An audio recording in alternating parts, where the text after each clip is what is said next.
13 tripulante na rescue matapos lumubog ang sinasakyang fishing vessel sa dagat na sakop ng Calatagan, Batangas. Tutukan yan sa report ni Denise Abante.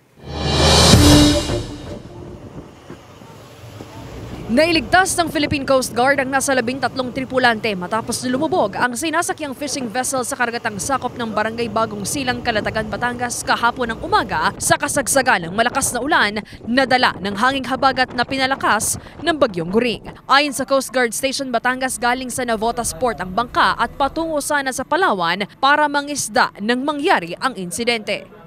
However, sumama ang panahon dito sa bandang Occidental Mindoro and plano nila talaga mag-take shelter dito sa Lubang Island. Yun nga, pagdating sa Calatagan, inabot na doon.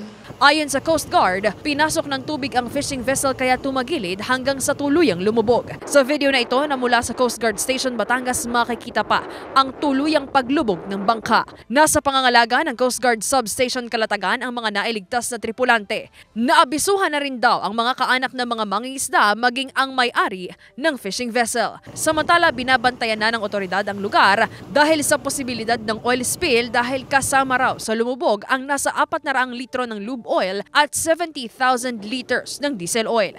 Inabisuhan na rin ang MDRRMO sakaling tumagas ang langis. Nakahanda naman tayo sa oil spill, pero unlike dun sa nangyari dito sa Isla Verde, at saka dito sa Mindoro, which is black oil.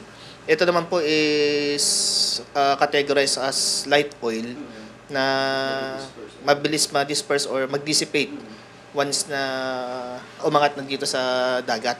Sinisikap pa ng GMA Regional TV Balitang Southern Tagalog na makipag-ugnayan sa mga tripulanteng naligtas mula sa lumubog na bangka para sa kanilang pahayag. Samantala, sa inilabas na Sea Travel Advisory ng Philippine Coast Guard kaninang alas 5 ng umaga, ipinagbabawal ang paglalayag ng mga sasakyang pandagat na may bigat na 250 gross tonnage pababa, alinsunod sa nakataas na gale warning sa seaboards ng Southern Luzon. Patuloy pa ring pinag-iingat ang publiko.